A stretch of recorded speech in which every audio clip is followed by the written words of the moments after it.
Hello, I'm Dennis Brislon, attorney with Brislon Lofton and the Private Client Law Group.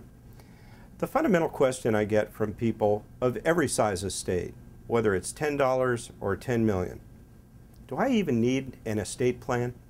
Well, look, you have your physical body, yourself, and it's very difficult in this country of ours for other people to take control of you, whether you're sick or incapacitated, in a coma, or just having had a car wreck.